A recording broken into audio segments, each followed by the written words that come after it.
Hey everyone, this is me Najma Shaikh. तो जी welcome है आपका अनदर व्लॉग में। आई होप आप सब ठीक होंगे एंड सबके घरों में रमज़ान की तैयारियां शुरू हो चुकी हैं।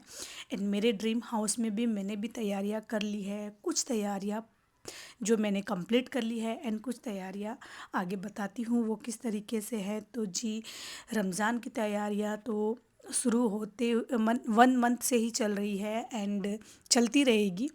एंड कुछ डीआईवाई मैंने इस वीडियो में आपके साथ में मैं शेयर करने वाली हूँ। एंड क्या क्या मैंने अपने किचन में ऑर्गेनाइज़ किया वो शेयर करूँगी। तो जी बढ़ते हैं वीडियो के स्टार्टिंग पॉइंट से। तो जी यहाँ से वीडियो हमारा स्टार्ट होता है। तो ग्रोसरी लाने के बाद में फ़र्स्ट ऑफ ऑल तो हमारी ग्रोसरी ही लाना मेन चीज़ होती है। तो ग्रोसरी सारी आ चुकी थी और मैंने इन्हें कंटेनर में फ़िल कर दिया था। एंड इनमें मैंने रखी है जैसे मूंग दाल, तुअर दाल एंड चना, और यही सब रमज़ान में ज़्यादा हमें यूज़ होता है। तो वही मैंने इनमें जार में मैंने फ़िल कर दिया है। अच्छा, बिग जार में जो हमें क्वांटिटी ज़्यादा चाहिए वो ही मैंने सारी ग्रोसरी इनमें फ़िल की है। स्मॉल कंटेनर में मैंने जो फ़िल किया है जो हमें बहुत ज़्यादा यूज़ नहीं आती है वो सारी चीज़ें, तो वो आपके तो दिखा देती हूँ मैं। तो ये मेरे स्मॉल कंटेनर हैं, इनमें जो ज़्यादा चीज़ें हमें यूज़ नहीं आती जैसे जीरा है एंड कुछ दालें ऐसी है जो हम बहुत ज़्यादा यूज़ नहीं करते हैं, तो उन्हें मैंने इन स्मॉल कंटेनर में फ़िल कर दिया है। एंड स्पाइसेस भी बहुत ज़्यादा ज़रूरी है, तो स्पाइसेस भी मैंने कुछ कंटेनर में फ़िल किया है, जिसमें एक में मैंने हल्दी एंड धनिया and red chilli and salt रखा था, लेकिन सॉल्ट का कंटेनर यहाँ पे आ नहीं रही था, तो मैं उसको दूसरे प्लेस में प्लेस कर दूँगी। और वैसे भी सॉल्ट का क्या है कि हमें हर चीज़ में सॉल्ट चाहिए, और इनमें क्या एक मसाला दानी रहती है, उसमें हमारे और भी स्पाइसेस होते हैं वो अलग से स्टोर करते हैं। अच्छा, मैं ये कैबिनेट्स की बात कर रही हूँ जहाँ पे इनमें मैंने डबल कैबिनेट्स बना दिए थे। पहले बहुत ज़्यादा इन्होंने डीप कर दिया था, तो वही मैं ऑर्गेनाइज़ करके देख रही हूँ। ये कैबिनेट्स के अंदर डबल कैबिनेट्स हैं। तो अच्छा, मैं इनको मुझे भी आइडिया नहीं है कि कौन सा कंटेनर इसके अंदर फिल होगा या नहीं होगा, तो वही सारी चीज़ें मैं आज चेक कर रही हूँ कि किस तरीके से है। तो बस यही सारी चीज़ें मेरी चल रही है। एंड यहाँ पे मैं सारे कंटेनर को देख रही हूँ, फिर मैंने देखा कि यहाँ इस कंटेनर में कुछ भी फिल नहीं होने वाला है, तो मैंने कटलरी होल्डर जो था जिसमें मैं स्पैचुला वगैरह रखती हूँ, तो वही इसमें एक्चुअली में आने वाला था।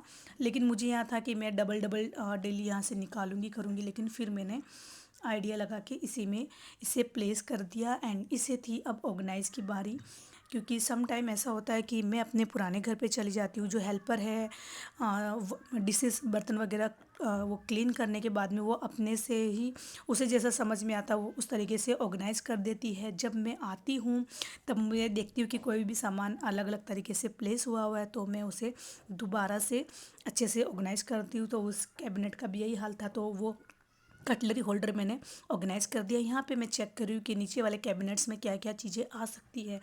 तो अच्छा, इसमें स्मॉल कंटेनर आ गए थे, तो वो मैंने रख दिया। यहाँ पे मैंने अमेज़ोन से ये ब्लैक सीट्स मंगाई थी, जिससे मैं स्मॉल कंटेनर को इनमें ऑर्गेनाइज़ कर सकूँ, मतलब जो ग्लास जार है उनको, तो मैंने कर दिया था। और ये है नेक्स्ट डे। तो जी नेक्स्ट डे नाइट में मैं बहुत सारे काम कितने जो हैं होते हैं वो मैं करके जाती हूँ एंड बाकी का ऐसे ही छोड़ के चली जाती हूँ। तो ये नाइट से मॉर्निंग में जो भी इस तरीके से मैस क्रिएट हो रहा है वो सारा चीज़ें चल रही है। एंड यहाँ पे आते ही मेरी बस मॉर्निंग से यही हैबिट हो जाती है कि जितनी भी चीज़ें मैंने ऑर्गेनाइज़ करनी है, पहले वहाँ से पहले मैं किचन को समेटूँगी, ऑर्गेनाइज़ करूँगी। एंड रमज़ान की तैयारी भी साथ साथ में आपको दिखाऊँगी क्या क्या मैंने कुछ नया ऑर्गेनाइज़ किया है, क्या मेरे किचन में न्यू काम हुआ है, वो भी मैं आपके साथ में शेयर करती हूँ। तो जी फर्स्ट ऑफ़ ऑल मैं यहाँ से जितना भी ये मैस क्रिएट हो रहा है पहले उसे ऑर्गेनाइज़ करना ज़रूरी है, तभी किचन नीट एंड क्लीन दिखेगा एंड तभी मुझे भी समझ में आएगा कि मुझे क्या काम करना है और क्या नहीं। तो बस यही है। अच्छा, यहाँ पे मेरी चिमनी भी लग चुकी है एंड यहाँ पे मैं क्या ऑर्गेनाइज मैंने करवाया है वो दिखा देती हूँ। चिमनी लग चुकी है, चिमनी के ऊपर एक झूमर है, जो नाइट का व्यू होगा ना तब ज़्यादा अच्छा लगेगा। अभी ये डे टाइम है तो अभी इतना अच्छा नहीं लग रहा होगा। एंड कुछ इस तरीके से मैंने प्लेस करवाया है, नाइट में मैं आपको दिखा दूँगी। अच्छा, यहाँ पे एक मुझे पॉट रखना था और भी बहुत सारी चीज़ें रखनी हैं, लेकिन एक्चुअली में क्या हो रहा है कि अभी भी मेरे ड्रीम हाउस का कुछ ना कुछ काम इनकम्प्लीट ही है, तो उसी वजह से मैं ऑर्गेनाइज़ बहुत ज़्यादा चीज़ें मैं ऑर्गेनाइज़ नहीं कर रही हूँ। बस थोड़ा थोड़ा मुझे लग रहा है कि किचन मेरा थोड़ा सेटअप हो जाए रमज़ान रमज़ान के अकॉर्डिंग। एंड फिर देखते हैं कि क्या क्या होगा आगे। तो रमज़ान की तैयारियां बस मैं अभी करने लगी हूँ, तो मैं आ गई थी किचन में। तो मुझे करना था प्रीमिक्स बनाना था, जो बेसन का है, जो बेसन के हम पकोड़े बनाते हैं ना, उसी के लिए। तो यहाँ पे मैंने ले लिया था, धनिया ले लिया था एंड जीरा ले लिया था। खड़ा धनिया लिया है एंड जीरा लिया है। थोड़ा जीरा कम लग रहा था, दोबारा से ऐड कर दूँगी। अच्छा, इसे हमें रोस्ट कर लेना है।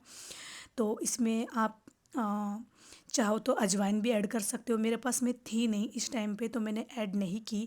अच्छा, इन्हें हमें ड्राई रोस्ट कर लिया था एंड कोल्ड कर लेना है। उसके बाद में हमें मिक्सर जार में इसे दरदरा सा पीस लेना है एंड फिर हम लोग बेसन का प्रीमिक्स बनाने वाले हैं। एंड यहाँ पे इसे मैंने पीस लिया था एंड बाकी के स्पाइसेस भी इसमें ऐड कर देंगे। अच्छा, यहाँ पे मैं ऐड कर रही हूँ कसूरी मेथी, जो है भुनी हुई है मेरे पास में। एंड हल्दी पाउडर मैंने ऐड किया है, रेड चिली ऐड की है, चिली फ्लेक्स ऐड की है एंड सॉल्ट ऐड किया है। ठीक है, ये सारे हो गए। यहाँ पे मैंने बेसन लिया है एंड यहाँ पे लिया है मैंने चावल का आटा। जो चावल के आटे से कुरकुरे बनते हैं हमारे ये बेसन के पकोड़े। एंड यहाँ पे मैं इसमें चावल का आटा भी डाल दूँगी एंड बाकी के जितने भी स्पाइसेस है वो मैंने ऐड कर दिए हैं। एंड यहाँ पे मैं वन टाइम बना के भी देख लूँगी, ताकि रमज़ान में हम लोग चीज़ें टेस्ट नहीं कर पाते हैं, तो हम लोग पहले ही बना लो एंड फिर इसे एक एक टाइम बना के देख लो सॉल्ट हमारा बराबर है कि नहीं, हमने चिली बराबर ऐड की है कि नहीं। तो वही मैं कर रही थी आज, कि बेसन का प्रीमिक्स बना के रख देती हूँ और पहले मैं इसे पकोड़े बना के देख लेती हूँ। पकोड़े बना लूँ या फिर आलू के पकोड़े, तो मैं यहाँ पे आलू के पकोड़े बना लेती हूँ। तो यहाँ पे मैंने आलू को स्लाइस में मैंने कट कर लिया है एंड इसे फ्राई करके देख लेंगे, टेस्ट करके देख लेंगे। तो जब मैंने फ्राई किया तो मैंने अपने अकॉर्डिंग ही मसाले डाले हैं एंड थोड़ा ही बना के पहले मैंने ट्राई किया था। अगर आप 1 kg का बनाना चाहते हो, 1 kg बेसन का बना सकते हो और पहले ही दिन आप फ्राई करके चेक कर लेना तो कैसा लगता है, नमक कम है यानी। मेरे साथ में ये हुआ था कि नमक कम हो गया था। तो फिर मैंने जब टेस्ट किया एंड 2 पोटैटो को मैंने फ्राई करके चिप्स बना के देख लिया, उनके पकोड़े बना के देख लिए, नमक कम लग रहा था, दोबारा से ऐड किया एंड दोबारा से फिर सारे प्रीमिक्स में भी मैंने ऐड करके और दोबारा बेसन डाल के और दोबारा से एक्स्ट्रा बना के मैंने रख दिया है। तो इसी तरीके से हम लोग टेस्ट करके बना के रख देंगे ना, तो रमज़ान में कई बार हम लोग भूल जाते हैं। मैंने इसमें बेकिंग सोडा नहीं ऐड किया है, जब मैं बनाती हूँ उस टाइम पे ऐड करती हूँ। तो यहाँ पे मेरे ये मज़ेदार से पकोड़ा तैयार हो चुके हैं एंड आपको फाइनल लुक दिखा देती हूँ मैं इसकी। तो कुछ इस तरीके के बने हैं ये एंड बहुत मज़े के बने थे। एंड मैंने कसूरी मेथी भी ऐड की थी। इस तरीके से आप इसमें ऑनियन के भी बना सकते हो, पोटैटो के तो मैंने बनाए हैं, अलग अलग तरीके के बना सकते हो। तो ये प्रीमिक्स बना होगा ना हमारे पास में, तो हमें ये नहीं होगा कि यार मिर्ची ज़्यादा हो गई, हल्दी ज़्यादा हो गई। कई बार नमक भी ज़्यादा ज़्यादा हो जाता है जल्दबाजी में, क्योंकि रमज़ान के इफ्तियारी का टाइम हो जाता है, हमारे पास टाइम बिल्कुल भी नहीं रहता है। अच्छा, जो पिछली बार पिछले की व्लॉग में मैं कंटेनर लेके आई थी वो मैंने आपको दिखाया था, उनको आज थी बारी इसमें फिल करने की। तो मैंने सेव जो आती है बड़ी वाली वो ऐड की है, यहाँ पे बूंदी ऐड की है, यहाँ पे अलग अलग मैंने सेव 2 तरह की एक बारीक वाली एंड यहाँ पे मैं ऐड कर रही हूँ पूरी, जो सूखी पूरी आती है भेल वगैरह बनाने के लिए, तो वो मैं बना के रख दी है। मैंने भेल एक कंटेनर में बना के रख दी है पहले से ही, और यहाँ पे पूरी भी, और ये मेरी चाट के लिए भी बहुत ज़्यादा यूज़ आएगी। तो इस तरीके की चीज़ें हम पहले से ला के रख देते हैं ना, तो कई बार कुछ हमारा चटपटा खाने का मन हो रमज़ान में, तो हम लोग इजीली सारी चीज़ें लाई हुई होगी ना, ग्रोसरी हमारी अच्छे से की हुई होगी, तो हम लोग इसे बनाने में हमें ज़्यादा टाइम नहीं लगेगा। और चटनी भी हम लोग बना के रख देंगे या फिर तुरंत भी बन जाती है, चटनी का कोई ज़्यादा टाइम नहीं लगता है। लेकिन बारीक सेव जो और थोड़ी सी थिंक सेव, इस तरीके की चीज़ें होनी ही चाहिए। अच्छा, अब जो मैं तैयारी कर रही हूँ वो ब्रेकफास्ट के हवाले से, तो इस तरीके से है कि कुछ कचौरियाँ मैं लेके आई थी एंड वो मैं फ़िल कर रही हूँ। तो वो भी कभी कोई गेस्ट आ गए या फिर ऐसे भी कभी कुछ चटपटा सा खाने का मन हो, तभी भी मैंने इसे ला के रख दी। यहाँ पे मैं मल्टीग्रेन टोस्ट लेके आई हूँ, तो वो रमज़ान में बहुत ज़्यादा ज़रूरी होते हैं, क्योंकि मेरे घर में सम टाइम कोई पराठे खाते हैं, सम टाइम नहीं मन करता है पराठे वगैरह खाने का, तो चाय और टोस्ट हम लोग कंज्यूम कर लेते हैं तो ईज़ी हो जाता है। यहाँ पे मैं खारी जो है वो भी लेके आ गई थी, वो भी मैं कंटेनर में फ़िल कर दूँगी। और ये न्यू कंटेनर है तो काफ़ी अच्छा लग रहा था मुझे इनमें ग्रोसरी फ़िल करके ऑर्गेनाइज़ करना। एंड ऑर्गेनाइज़ करके भी मैं बताऊँगी किस तरीके से ऑर्गेनाइज़ करती हूँ। यहाँ पे अलग-अलग तरीके के नमकीन वगैरह भी मैं इनमें जार में फ़िल कर दूँगी। एंड इसी के लिए ये सारे जार्स भी मैंने लिए थे। एंड यहाँ पे मैं बस ये सारी नमकीनें भी हमें जब हम लोग ग्रीन चटनी वगैरह भी बनाते हैं ना, तब उनमें भी हम लोग थोड़ा सा यूज़ कर देते हैं ना, तो काफ़ी हमारी चटनी थिक एंड मज़े की बनती है। तो ये सारी चीज़ें होगी ना हमारे पास में, तो हमें अलग अलग तरीके के आइडिया आते रहेंगे। अच्छा, इनके अलग अलग तरीके के आइडिया मैं रमज़ान में आपको बना के रेसिपी बता ही दूँगी, तो उसका वेट थोड़ा सा आपको करना पड़ेगा। तो जी, ये सारी चीज़ें मैंने इन कंटेनर में फ़िल कर दी है। आप देख सकते हो काफ़ी ब्यूटीफुल लग रहे थे कंटेनर, अच्छे लग रहे थे। एंड अब इनकी बारी थी ऑर्गेनाइज़ करने की, तो मैं इसे ऑर्गेनाइज़ करके बताती हूँ आपको। तो इस तरीके से सारे कंटेनर में सारी जो हमने फ़िल किया है वो, एंड यहाँ पे मैं आपको ऑर्गेनाइज़ करके बता रही हूँ। तो ये मेरा एक कैबिनेट्स इस तरीके से है। यहाँ पे मैं पुश करूँगी तो ये इसकी लिड ओपन हो जाएगी, और मैंने यहाँ पे आप देख सकते हो इस तरीके से ऑर्गेनाइज़ कर दिया है। एंड वुडन की लिड से ये काफ़ी मेरे इस कैबिनेट्स को मैचिंग कर रहा है, मतलब अच्छा लग रहा है। एंड कमेंट्स में आप भी मुझे बताना कि किस तरीके से अच्छा लग रहा है या नहीं है। और ये भी कैबिनेट्स मेरा इसी तरीके से है। तो इस तरीके से मैंने इन्हें भी ऑर्गेनाइज़ कर दिया, तो काफ़ी अच्छा लग रहा था। बहुत दिन से ये चीज़ें मेरी मिस हो रही थी। एंड 10 to 20 डेज़ हो गए मुझे इन्हें ऑर्गेनाइज़ करने के लिए। सोचती हूँ हर दिन मैं आती हूँ यहाँ पे ऑर्गेनाइज़ कर दूँ, मैं आज कर दूँ कल कर दूँ, लेकिन बिल्कुल भी टाइम नहीं मिलता है मुझे ऑर्गेनाइज़ करने का। और कुछ ना कुछ यहाँ पे आती हूँ तो नए नए काम, और बाकी जितने भी दिख रहे हैं उनको भी मुझे ऑर्गेनाइज़ करना है। लेकिन बस यही है कि टाइम की मेरे पास में कमी है। यहाँ पे मैंने रेड चिली भिगो दी थी गर्म पानी में, एंड इसे मैं मिक्सर जार में पीस लिया। इसमें विनेगर ऐड कर दूँगी थोड़ा सा, एंड इसे जार में रख दूँगी। एंड रमज़ान में हम इसे यूज़ करेंगे अलग अलग चटनी के लिए। अच्छा, यहाँ पे मैंने ग्रोसरी बची हुई है वो सारी रख दी है। ऊपर के जो कैबिनेट्स हैं जिसमें ज़्यादा चीज़ें यूज़ नहीं होने वाली वो रखी है मैंने। यहाँ पे मैंने ब्रेकफास्ट की सारी चीज़ें रखी है, जो ब्रेकफास्ट के रिलेटेड मैगी चा मतलब बच्चों के स्नैक्स वगैरह। यहाँ पे रखा है मैंने सारे, जैसे ईट्स हो गया, और सारे जो खड़े मतलब खड़े नहीं पाउडर मसाले वो रखे हैं। यहाँ पे जो बाकी की बची हुई ग्रोसरी मैंने इसी में, हर बार मैं क्या करती थी कंटेनर में डैम कर देती थी, और कंटेनर में रखने के बाद में मुझे कोई भी चीज़ें नहीं मिलती थी। अब मैंने एक कैबिनेट्स बना दिया है, जितनी भी ग्रोसरी हमने कंटेनर में फिल करने के बाद में जो भी बच जाती वो मैंने यहाँ पे, अब जब भी मुझे ग्रोसरी करने जाना होगा उससे पहले ये सारे कैबिनेट्स में ओपन कर लूँगी। एंड फिर मैं देख लूँगी जो भी ग्रोसरी कम होगी वो ले लेंगे।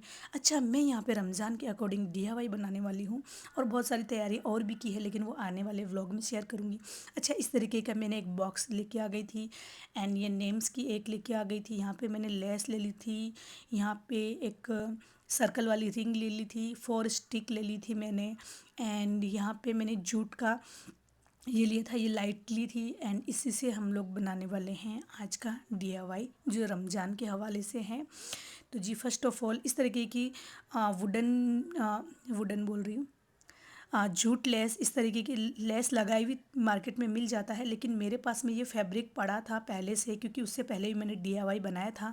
तो मैं मार्केट से ये पतली वाली लेस जो आती है ना, वो मैंने ले ली थी, और इस पर मैंने ग्लू की सहायता से, गन ग्लू की सहायता से इसे चिपका दिया था, ताकि इस पे ये अच्छे से स्टिक हो जाए, और जो बाकी की डीआईवाई जो मैं करने वाली हूँ उसका लुक इन्हेंस कर दे। अच्छा, ये कंटेनर ले लिया था मैंने, एंड इसके ऊपर मैंने ग्लू गन की सहायता से ये जूट वाले फैब्रिक को इस पे ऑर्गेनाइज़ कर दूंगी। एंड बॉक्स की साइज़ से ही मैंने इसे कट कर लिया था जूट के फैब्रिक को। यहाँ पे मैं अंदर से स्टिक लगा रही हूँ, तो 4 स्टिक हमें चारों कोनों में लगा देनी है।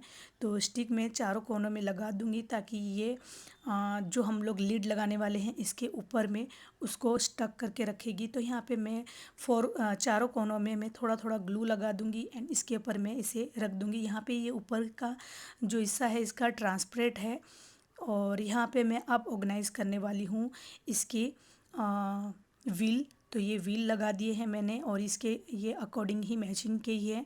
तो इस तरीके से तो जी व्हील तो लग चुके हैं, अब आती है इसकी बारी जो हमने इसके अंदर ग्रास रखना है एंड इसे डेकोरेट करना है। फिर मैं लेके आ गई थी इसके लिए जी ये एक लाइटिंग और इसे फॉर इसके जो पिलर हैं इनमें अकॉर्डिंगली मैं घुमाते हुए इसे डेकोरेट कर दूंगी। एंड ये डीआईवाई हमारा इसमें रमज़ान करीम लिखने के बाद में कंप्लीट होगा। एंड उम्मीद करती हूँ आज का व्लॉग आपको पसंद आया होगा। पसंद आए तो प्लीज़ लाइक कर देना, शेयर कर देना फ्रेंड्स एंड फैमिली में। आपकी कोई क्वेश्चन हो तो आप मुझे कमेंट्स बॉक्स में पूछ सकते हो। अगर तक अभी तक आपने मेरे चैनल को सब्सक्राइब नहीं किया है तो प्लीज़ सब्सक्राइब कर देना। मिलेंगे जी नेक्स्ट व्लॉग में।